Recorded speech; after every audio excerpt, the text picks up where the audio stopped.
Hello my dear students, कैसे हो आप सब। I hope you all are healthy and happy. My dear students, आज हम बहुत ही जोरदार इंपॉर्टेंट जबरदस्त चैप्टर स्टार्ट करने जा रहे हैं।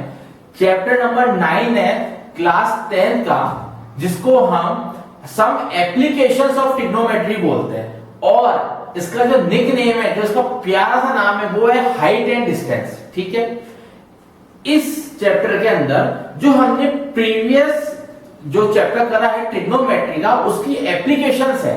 आप याद करिए, जो जब हमने ट्रिग्नोमेट्री का बेसिक्स किया था, उसके अंदर मैंने इसकी एप्लीकेशंस बताई थी कि ये हाइट मेजर करने में काम में आता है। ठीक है, और भी चीजों में काम में आता है, हम पढ़ेंगे। लेडर होती है, जो सिड्डी होती है, उसकी लेंथ जो है मेजर करने के काम में आता है। हम ये सब चीज हमने डिस्कस की थी, लेकिन कैसे काम आता है वो अब हम इस चैप्टर में पढ़ेंगे। इसलिए इस चैप्टर का नाम है सम एप्लीकेशंस ऑफ ट्रिग्नोमेट्री। अब मैं जो ये 9.1 जो एक्सरसाइज है आपकी एनसीईआरटी की, उसके ऊपर बेस्ड मैं प्रीवियस बोर्ड्स क्वेश्चन कराऊंगा, जो काफी सालों से आ रहे हैं आते जा रहे हैं, वो क्वेश्चंस अपन करेंगे। तो सबसे पहले अपन जीरो लेवल से स्टार्ट करेंगे, बिल्कुल ग्राउंड लेवल से क्वेश्चन करना स्टार्ट करेंगे, फिर धीरे धीरे पीक पकड़ेंगे इसकी। ठीक है, और सेकंड बात, सबसे इंपॉर्टेंट बात ये है, चैप्टर स्टार्ट करने से पहले जैसे हमारा ये हमेशा कंसेप्ट रहता है कि सबसे पहले बेसिक्स क्लियर करो, तो इस चैप्टर के क्या बेसिक्स है पहले वो क्लियर करेंगे, फिर ये क्वेश्चन हम करेंगे। तो सबसे पहले क्वेश्चन को अभी मत देखो, क्वेश्चन आपके अभी काम का है नहीं, क्योंकि मैं सबसे पहले बेसिक्स बता रहा हूं। तो अब यहां देखो बेसिक्स क्या है। इस चैप्टर में आपको दो नाम याद होने चाहिए। एक होता है angle of elevation, angle of, याद भी करने की जरूरत नहीं है, तो हर क्वेश्चन में लिखा हुआ आ जाएगा एंगल ऑफ एलिवेशन। एक होता है एंगल ऑफ डिप्रेशन। बस दो नाम है, एंगल ऑफ एलिवेशन और एंगल ऑफ डिप्रेशन। अब ये होते क्या वो समझो। अब इसका बेसिक समझो, होते क्या है लाडले बच्चों, ये समझो। देखो मेरी ड्राइंग, आप सबको पता है ड्राइंग और राइटिंग बहुत पुअर है, लेकिन फिर भी आप कोशिश करना समझने की। ये एक टावर है, मेरी बात बहुत ध्यान समझना। दिस इज अ टावर, एक टावर है, ये टावर है ना, ये टावर है। ठीक है, ये टावर किस पे है, किसी बेस पे, मतलब अर्थ पे है, जमीन पे है, ये बिल्कुल खड़ा हुआ टावर। ठीक है, अब यहां एक बहुत ही हैंडसम, बहुत ही अच्छा समझदार लड़का खड़ा हुआ है। ठीक है, यहाँ कोई लड़का खड़ा हुआ है। ठीक है, ये मैं ऐसे नहीं बना के ऐसे मान लू, यहीं कोई खड़ा हुआ है। ठीक है, यहाँ कोई बच्चा खड़ा हुआ है। अब वो इस टावर की टॉप पे, इस टावर की जो टॉप है ना, ये वाली टॉप, इस टॉप पे एक बर्ड बैठी हुई है। ठीक है, क्या बैठी हुई है, एक बर्ड, चिड़िया बैठी हुई है। अब ये जो यहाँ पर्सन खड़ा है ना, ये ए पर्सन, जो भी ए है, वो बार बार इस बर्ड को देख रहा है। अब क्यों देख रहा है बर्ड को, क्योंकि इसको बर्ड का कलर अच्छा लग रहा है, बर्ड की जो उनकी आवाज होती है वो उसको पसंद आ रही है, कुछ भी किसी भी वजह से उसको बर्ड को देख रहा है, देखे जा रहा है। ठीक है, तो ये बर्ड को देख रहा है। ठीक है, अब बर्ड को देख रहा है, तो हमने ये एक ऐसा बना दिया कि ये ऐसे देख रहा है बर्ड को, ये ऐसे देख रहा है बर्ड को। ठीक है, तो ये जो लाइन है ना, दिस लाइन, कौन सी लाइन, जिससे ए जो पर्सन है, ए पर्सन है, वो इस बर्ड को देख रहा है, इस लाइन के थ्रू। तो ये लाइन कहलाती है लाइन ऑफ साइट। क्या कहलाती है, लाइन ऑफ साइट। समझ में आया? एस साइट मतलब समझ में आया, देख रहा है, मतलब इस रेफरेंस की लाइन से उसको दिखाई दे रही है। समझ में आया? बर्ड कैसे दिखाई दे रही है, जैसे अपन मान लो, जैसे आप ही कोई खड़े हुए, वो इसको बर्ड को देख रहे हो, तो कोई ना कोई एंगल से तो देखोगे, ये एंगल से देखोगे, इस स्लोप में तो देखोगे। अगर यहाँ है तो ऐसे तो स्लोप बनेगा। तो ये जो लाइन है ना, इस लाइन को बोलते हैं लाइन ऑफ साइट। ठीक है, अब ये टावर है, तो ये बोलते हैं ये टावर हो गया, इसको टावर लिख देते हैं। ये इसका बी और ये सी नाम ले दो, ये हो गया टावर। टावर की हाइट है, ये हाइट, दिस इज हाइट, ये हाइट ही तो होती है। ठीक है, समझ में आ गया? और ये वाली लाइन कैसे दिख रही है, बिल्कुल सीधी दिख रही है, तो इसको बोल सकते हैं ना हॉरिजॉन्टल लाइन। क्या बोल सकते हैं, हॉरिजॉन्टल लाइन। ये समझो सबसे पहले, क्या बोल सकते हैं, हॉरिजॉन्टल लाइन। सबसे पहले ये समझो हॉरिजॉन्टल लाइन। ठीक है, क्लियर होगा हॉरिजॉन्टल लाइन, पक्का? वापस बताना है। अब जब ये ए पर्सन इस बर्ड को देख रहा था तो किसी ना किसी एंगल से देख रहा था। भाई सीधी सी बात है, अभी मैं हूं, मैं इस बर्ड को देख रहा हूं, अगर यहां सपोज मान लो बर्ड है, बर्ड को देख रहा हूं, किसी ना किसी एंगल से देख रहा हूं, ऐसे एंगल से, समझ लो एंगल। तो उस एंगल को यहां अपन अल्फा बोल देते हैं या थीटा बोल दो, बीटा जो मानो वो बोल दो, अल्फा थीटा बीटा गामा जो मानो वो कुछ भी बोल दो, ये अल्फा एंगल। तो यही अल्फा एंगल एलिवेशन कहलाता है, एंगल ऑफ एलिवेशन। क्या कहलाता है ये? Angle of elevation. क्या कहलाता है? Angle of elevation.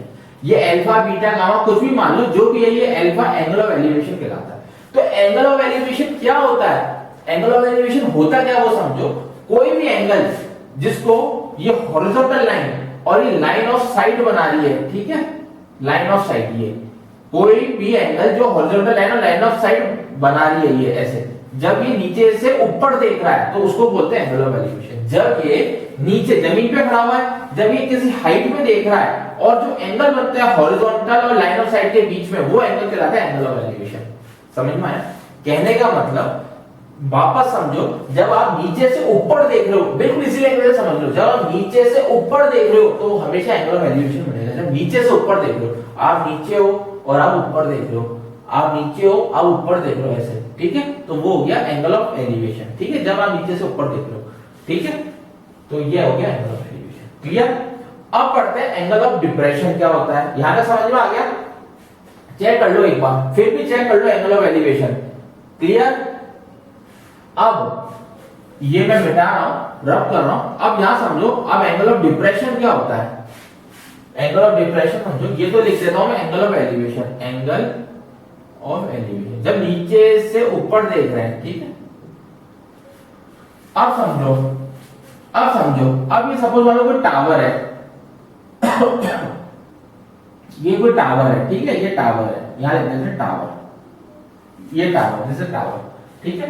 अब सपोज मान लो इसके ऊपर कोई बंदर बैठा हुआ है, ठीक है, मंकी बैठा हुआ है, एम लिख देता हूं, एम मतलब मंकी, यहां मंकी बैठा हुआ है, ठीक है, ये ऐसे मंकी बैठा हुआ। अब ये तो टावर की हाइट हो गई, ये टावर जिसमें खड़ा हुआ हो गया बेस को हम बोल सकते हैं ना हॉरिजॉन्टल लाइन, यहां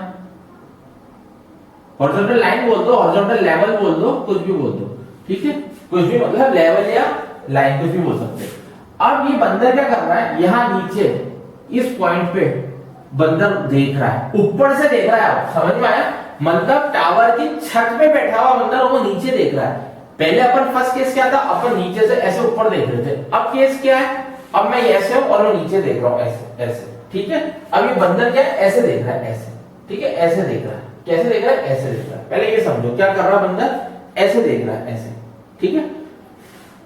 अब कैसे बनाते हैं वो समझो, कैसे एंगल बनाएंगे वो समझो। सबसे पहले ये बंदर है, यहां पे मान लो ये बंदर है, अब वो नीचे देख रहा है, नीचे, ठीक है। तो एक सबसे पहले ऐसे ये लाइन है, ऐसे पैरेलल एक और लाइन बना दो ऊपर, हॉरिजॉन्टल लाइन। ये एक इमेजिनरी लाइन है जिसको हम हॉरिजॉन्टल लाइन भी बोल सकते हैं, जैसे नीचे बोला है ना, इसके जस्ट पैरेलल बना दो। अब क्यों बनाई पैरेलल वो समझो। अब जब ये नीचे देखेगा तो नीचे वाला ये एंगल बना दो, नीचे देखना है, नीचे ये नीचे देख रहा है, तो ये क्या कहलाएगा, पहले ये बताओ, ये स्लोप क्या कहलाएगा, this slope is known as line of sight, ठीक है। अब किसी न किसी एंगल से देख रहा होगा, जब अपन ऊपर देख रहे थे तो भी किसी एंगल से देख रहे थे, अब अपन नीचे ऐसे देख रहे थे तो किसी एंगल से देख रहे हैं। तो मैंने ये पैरेलल लाइन या इमेज लाइन क्यों बनाई, क्योंकि जिस एंगल से देख रहा है ना वो एंगल ये होगा अल्फा, वो एंगल होगा अल्फा, ठीक है। समझ में आया? अल्फा के लिए बीटा मान लो आप, अल्फा अगर आप कंफ्यूज हो रहे हैं, अल्फा मान लो या बीटा मान लो, ऐसे, ठीक है, ये बीटा मान लो। तो हमने ये पैरेलल लाइन क्यों बनाई, क्योंकि एंगल बनाने के लिए कोई ना कोई बेस तो चाहिए होगा भैया, एंगल हवा में तो बनेगा नहीं, कोई ना कोई एंगल को बेस चाहिए होगा। इस वजह से हमने ये हॉरिजॉन्टल लाइन बनाई कि हाँ ये एंगल इस एंगल से देख रहा है, उसकी रेफरेंस लाइन ये है, ठीक है। अब ये एंगल बीटा है, ठीक है। अब क्या कर रहा है, ऊपर से नीचे देख रहा है, लाडले बच्चों, ऊपर से नीचे ऐसे देख रहा है, तो कोई ना कोई एंगल बनेगा, तो ये बीटा एंगल है। This beta angle is known as angle of depression, angle of depression. Clear? अब इसमें एक जोरदार चीज देखो, आपने क्लास 9th में लाइन्स एंड एंगल्स में पढ़ी थी, ये बीटा है तो ये भी बीटा होगा। क्यों होगा? क्योंकि ये क्या है, ऑल्टरनेट एंगल्स है, ये बीटा है तो ये भी बीटा होगा, ऐसे ऑल्टरनेट जेड बनता है ना, देखो ये जेड बन रहा है, जब जेड बनता है तो ऑल्टरनेट बनता है, तो ये क्यों बीटा होगा, due to alternate angle, alternate angle. बस ये समझ लो, बस यही है इस पूरे चैप्टर में, बस दो चीजों के ऊपर आप घूमते रहोगे, ठीक है, दो चीजों के ऊपर आप घूमते रहोगे। समझ में आ गया? कौन कौन सी दो चीजें, कौन कौन सी दो चीजें, एंगल ऑफ एलिवेशन और एंगल ऑफ डिप्रेशन। वापस समझो, जब नीचे से ऊपर देखते हैं, नीचे से ऊपर देखते हैं तब होता है एलिवेशन, और जब ऊपर से नीचे देखते हैं तो हो गया डिप्रेशन। और कैसे बनेगा, ऐसे। अब बहुत सारे बच्चे हैं वो बीटा यहां बना देते हैं, बीटा वो यहां नहीं बनेगा प्यारे बच्चों, बीटा यहां इस रेफरेंस लाइन के रेस्पेक्ट में बनेगा बीटा, तो ये होता है डिप्रेशन। बस ये क्वेश्चन है आपके, ऐसे क्वेश्चन आएंगे, मिटा दें, रफ कर दें, करना स्टार्ट करें, पक्का। ये लाइन ऑफ साइट समझ में आ गया, या हाइट हो गई, ये सब समझ में आ गया। अब क्वेश्चन देखते हैं, देखो क्वेश्चन नंबर फर्स्ट, बिल्कुल बेसिक क्वेश्चन है, बिल्कुल जीरो लेवल से अपन स्टार्ट करेंगे। क्वेश्चन नंबर फर्स्ट देखो, आज की शुरुआत करते हैं। अ tower stands vertically on a ground, एक टावर है वो वर्टिकली मतलब बिल्कुल सीधा खड़ा हुआ है ग्राउंड के ऊपर, ये ग्राउंड बना दो, देखो ये ग्राउंड बना दो, ये ग्राउंड बना दिया, ठीक है, ग्राउंड समझ गए। और ये उसमें टावर खड़ा हुआ, ये रहा टावर, ये टी टावर। अब कह रहा from a point on ground, कोई भी एक पॉइंट है, देखो इन प्रॉब्लम्स, स्टेटमेंट प्रॉब्लम्स में एक एक वर्ड की बहुत वैल्यू होती है, कीमत होती है, ध्यान समझो। और tower stands vertically on ground, ये वर्टिकली बना दिया, ग्राउंड ये रहा। From a point on ground मतलब कोई ना कोई इस ग्राउंड पे, इस बेस पे कोई ना कोई पॉइंट होगा। From a point on ground 20 metre away from foot of the tower, foot मतलब ये रहा, इस टावर से 20 मीटर दूरी पे, 20 मीटर दूरी मतलब ये मान लो ये 20 मीटर आ गई, ठीक है, कोई एक पॉइंट मान लो, यहाँ एक पॉइंट है, 20 मीटर दूरी पे एक पॉइंट है, मन से नहीं कह रहा हूं, यहाँ लिखा हुआ है from a point on ground 20 metre away from foot, इस फुट से 20 मीटर दूर पे, ठीक है। एंगल ऑफ एलिवेशन मतलब यहां कोई खड़ा हुआ है, यहां कोई खड़ा हुआ है, अब वो एंगल ऑफ एलिवेशन मतलब, एंगल ऑफ एलिवेशन मतलब नीचे से ऊपर देख रहा है, मतलब यहां से कोई यहां देख रहा है, तो उसका एंगल दे दिया 60 डिग्री। याद करो, याद करो, अभी भी बताया मैंने, यहां से ऐसे देख रहा है, इसको बोलते हैं 60 डिग्री, ठीक है। टावर की हाइट निकालनी है, इसका नामकरण कर देते हैं एबीसी। अब निकालना क्या है, ये निकालनी है हाइट, टावर की कितनी हाइट होगी। अब क्वेश्चन कैसे करते हैं वो समझो। बचपन यानी जब हमने ट्रिग्नोमेट्री स्टार्ट करी थी, वहां हमने कुछ फॉर्मूला पढ़े थे। कौन कौन से पढ़े थे? Main formula sine theta, cos theta और टेन थीटा का पढ़ा था। क्या था भैया? पंडित, बद्री, प्रसाद, हर भोले, यही था फॉर्मूला। तो आपको हर क्वेश्चन में यही कुछ फॉर्मूले लेना है, साइन ले लो या कॉस लो या टेन ले लो या कॉट सेक कोसेक, कोई भी फॉर्मूला लेके आपको आंसर निकालना है। अब कोई भी फॉर्मूला कैसे चूज करेंगे, हाँ यही फॉर्मूला हिट करना है, यही फॉर्मूला काम में लेना है। तो मेरी बात ध्यान समझो। अब आपको थीटा तो गिवन है 60 डिग्री, देखो ध्यान समझो, थीटा तो गिवन है 60 डिग्री। अब क्या बचा? हाइट निकालनी है। तो ध्यान से सुनो, आपको इनमें से ऐसा फॉर्मूला काम में लेना है, ऐसा फॉर्मूला काम में लेना है, जैसे 90 डिग्री है ना, वर्टिकल है 90 डिग्री, इसका मतलब ऐसा फॉर्मूला काम में लेना है। ये क्या हो गया? दिस इज परपेंडिकुलर, ये परपेंडिकुलर, ये क्या है? दिस इज बेस और this is hypo, hypo means hypotenuse, ठीक है। अब आपको इनमें से एक ऐसा फॉर्मूला काम में लेना है जिसमें परपेंडिकुलर आ रहा हो, क्योंकि हाइट निकालनी है तो फॉर्मूले में हाइट तो आनी चाहिए, तभी तो निकाल पाओगे। तो फॉर्मूले में हाइट निकालने के लिए आपको ऐसा फॉर्मूला काम में लेना है, ऐसा फॉर्मूला काम में लेना है जहां हाइट आ रही हो, ठीक है, और हाइट आ रही हो, ध्यान सुनो, हाइट आ रही हो और वहां ये बेस भी आ रहा हो। अब बेस की क्या जरूरत है सर? हाइपोटेन्यूज भी तो ले सकते हैं, परपेंडिकुलर पर हाइपोटेन्यूज भी ले सकते हैं। तो मेरी बात बहुत ध्यान से सुनिए, अगर आप हाइपोटेन्यूज ले लेते हो, सपोज हाइपोटेन्यूज ले लेते हो, समझो सपोज परपेंडिकुलर पर हाइपोटेन्यूज ले लेते हो, सपोज मतलब साइन थीटा ले लेते हो, तो क्यों नहीं लेंगे वो समझा रहा हूं, साइन थीटा ले लेते हो बाई चांस, सपोज ले लेते हो, तो AB अपॉन AC ये लिख लोगे। साइन थीटा की वैल्यू क्या होगी? थीटा मतलब 60, तो 60 लिख लो। AB मींस H लिख लो। अब AC तो अननोन है, अरे ये भी अननोन, ये भी अननोन, निकल ही नहीं सकती वैल्यू, दो अननोन आ गए, इस वजह से आप AC नहीं लोगे काम में, मतलब वो फॉर्मूला काम में लोगे जहां परपेंडिकुलर आ रहा हो, बेस आ रहा हो। समझ में आ गया क्यों लोगे? मैंने ये प्रैक्टिकली बता दिया। कौन सा फॉर्मूला काम में लोगे? जहां परपेंडिकुलर आ रहा हो, बेस आ रहा हो। तो देखो perpendicular from base tan theta, तो tan 60 थीटा की जगह 60, परपेंडिकुलर मींस AB, AB लिख लो, बेस मींस BC, BC लिख लो। AB की वैल्यू क्या है? H है, H लिख लो। BC की वैल्यू क्या है? 20 है, 20 लिख लो।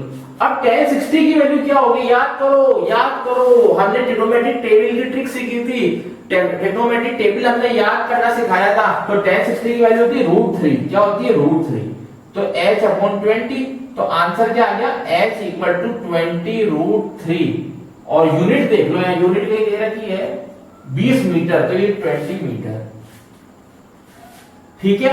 अब कभी कभी √3 की वैल्यू गिवन होती है क्वेश्चन में, कभी नहीं होती है। तो अगर आपको याद है वैल्यू तो पुट कर दो, अच्छी बात है। तो 1.732 होती है, बस इसको इंटू कर लेना, आंसर आ जाएगा। इसको इंटू कर लेना, आंसर आ जाएगा। अब जल्दी बताओ, जल्दी बताओ, समझ में आया नहीं आया? जल्दी बताओ लाडले बच्चों, बताओ समझ में आया नहीं आया? क्लियर? एलिवेशन, डिप्रेशन सब समझ में आ गया? पक्का? ठीक है। अब या तो 20√3 भी आंसर ठीक है, या इनको भी इंटू कर देना, ये आंसर भी ठीक होगा, क्योंकि √3 की वैल्यू रखती। क्लियर? पक्का? समझ में आ गया? नेक्स्ट क्वेश्चन करें? करें next question?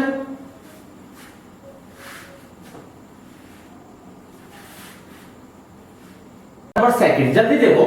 A circus artist is climbing a 20 metre long rope. एक कोई सर्कस आर्टिस्ट है, वो 20 मीटर लॉन्ग रोप को क्लाइंब करता है ना, which is tightly stretch and tight from top of a vertical pole. कोई भी वर्टिकल पोल बना लो, ये वर्टिकल पोल है, ठीक है, इसका नामकरण कर दो, AB लिख दो, एक पोल है। अच्छा, इस पोल से क्या है, एक रोप स्ट्रेच कर रखी है, रोप को बांध रखा है, रस्सी को बांध रखा है। कैसे बांध रखा है? ऐसे बांध लो, ठीक है। Which is tightly stretched and tight from a top of a vertical pole, बिल्कुल ठीक है। और कहां तक है? ग्राउंड तक है। ये रहा ग्राउंड, ये रहा ग्राउंड, मतलब ऐसी क्या कर रखी है, एक रस्सी बांध रखी है। ये रोप है, क्या है? ये रोप है। ये क्या है? टावर है। ये क्या है? ग्राउंड है। यहां तक क्लियर हो गया? आगे पढ़ते हैं। Find the height of the pole. इस पोल की हाइट निकालनी है आपको, ठीक है। टावर है, पोल है, ठीक है, टावर मान लो, पोल मान लो। If the angle of elevation is 30 degree, तो एंगल ऑफ एलिवेशन क्या हो जाएगा? ये 30 डिग्री हो गया। इसका मतलब क्या है?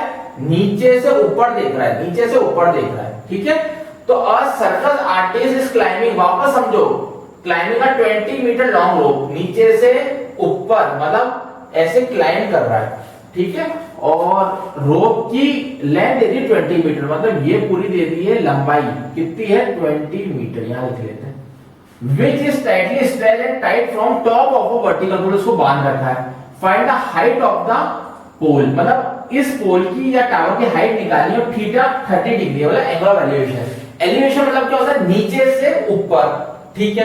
अब आपको कौन सी साइड काम में लेनी है? आपको निकालना क्या? पहले देखो, आपको निकालना क्या है? आपको हाइट निकालनी, मतलब ये निकालनी है। क्या निकालनी? AB निकालनी है, ठीक है।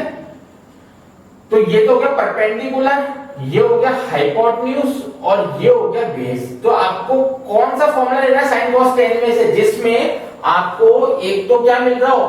हाइट आ रही हो, और एक में क्या आ रहा? हाइपोटेन्यूज आ रहा हो, मतलब परपेंडिकुलर हाइपोटेन्यूज आ रहा हो। बेस की जरूरत नहीं है, ग्राउंड की जरूरत नहीं है। तो कौन सा फॉर्मूला होता है? वापस लिख देते हैं अपन, sin theta cos theta tan theta. क्या होता है? पंडित बद्री प्रसाद हर भोले। तो आपको कौन सा फॉर्मूला काम में लेना है इनमें से, कि जिसमें ये हाइट आ जाए और ये लंबाई आ जाए, या हाइपोटेन्यूज आ जाए। तो परपेंडिकुलर हाइपोटेन्यूज का फॉर्मूला कौन सा है? परपेंडिकुलर हाइपोटेन्यूज का ये रहा, sin थीटा। तो sin 30, theta means 30 equal to perpendicular is AB, okay, and hypotenuse is 20, ये 20 है, ठीक है। sin 30 की वैल्यू क्या होती है? जल्दी बताओ। 1/2, ठीक है, इक्वल टू AB/20। अब ये मैंने ट्रिक सिखा रखी है कि जब भी ऐसे इक्वल टू में नीचे नीचे कट रहा हो ना, और कोई भी प्लस में ऑपरेटर नहीं हो, कोई माइनस में ऑपरेटर नहीं हो, तो काट देते हैं। ये ट्रिक शॉर्ट ट्रिक अगर आपको देखनी है तो आप प्लेलिस्ट में जाइएगा, मैथ्स ट्रिक्स नाम से है। तो आंसर क्या आ जाएगा? AB = 10। यूनिट देख लो, मीटर है, तो AB = 10 मीटर, ये आपका आंसर आ गया। चेक कर लो उसको, बढ़िया क्वेश्चन है। फर्स्ट क्लास क्वेश्चन है, जल्दी चेक करो, जल्दी चेक कर लो। 10 समझ में आ गया पक्का? तो इसका मतलब क्या है, 10 क्या आया, इस टावर की जो हाइट थी ना वो 10 आ गई, इस टावर की जो हाइट है ना वो 10 आ गई, ठीक है पक्का? कोई डाउट तो नहीं है? वेरी गुड, समझ में आ गया। अब नेक्स्ट क्वेश्चन देखते हैं। अब क्वेश्चन देखो क्या कह रहा है, एन ऑब्जर्वर 1.5 मीटर टॉल, कोई भी ऑब्जर्वर है मतलब जो देख रहा है वो कितना लंबा है, 1.5 मीटर टॉल लंबा है, और is 28.5 metre away from tower, कोई भी टावर बना लो, दिस इज अ टावर, ये टावर है, ये टावर बना लो, ठीक है। टावर के ग्राउंड से कितना दूर है, 28.5 मीटर दूर है। कौन दूर है, ये ऑब्जर्वर, ऑब्जर्वर यहाँ पे ऑब्जर्वर, ठीक है। इसकी हाइट मान लो, मान के लो दे रखी 1.5, ये हाइट है इसकी, ठीक है, यहाँ लिख लो 1.5, ये इतना है 1.5, ठीक है। अब ये क्या कर रहा है, एंगल ऑफ एलिवेशन मतलब नीचे से ऊपर देख रहा है, मतलब यहां से अपनी आंख, यहां है इसकी आंख, यहां से वो टावर के टॉप को देख रहा है, मतलब ऐसे देख रहा है, ठीक है। तो कह रहा है एलिवेशन एंगल 45 है, मतलब यहां से देख रहा है, इसका मतलब क्या है, 45 डिग्री एंगल है। अब मेरी बात सुनो, 45 डिग्री यहां बनाऊंगा क्योंकि यहां आंख है, यहां से देख रहा है, तो हवा में तो बना नहीं सकते एंगल, तो इस वजह से ये लाइन बनाई ना हॉरिजॉन्टल, इसके जस्ट पैरेलल सेम लाइन ऐसे बना दो, इमेजिनरी लाइन। क्यों, क्योंकि बेस पे बनता है एंगल, हवा में नहीं बनेगा ये 45 डिग्री। ऐसी कैसी लाइन यहां बना दी है, तो इसकी भी क्या होगी, 28.5 लंबाई है, ठीक है। अब नामकरण कर दो, ये ए है, ये बी है, ये सी है, ये डी है, ठीक है। अब समझो मेरी बात बहुत ध्यान से समझना, ये बी था। अब मेरी बात समझना, ये समझ में आ गया, पैरेलल लाइन बनाई, क्यों बनाई, क्योंकि एंगल हवा में नहीं बनता है, कोई ना कोई उसको बेस चाहिए होता है एंगल को। अब आपको निकालना क्या है, आपको हाइट निकालनी है, टावर की हाइट मतलब ये पूरी निकालनी, ये हाइट निकालनी, ठीक है पक्का? मतलब आपको निकालना क्या है, समझ में आया?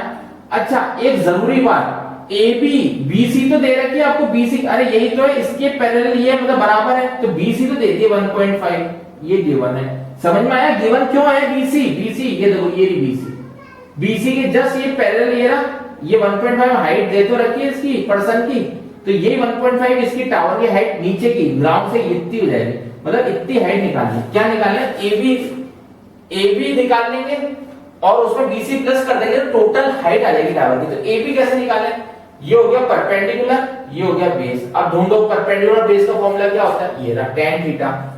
तो tan थीटा का क्या होता है, tan थीटा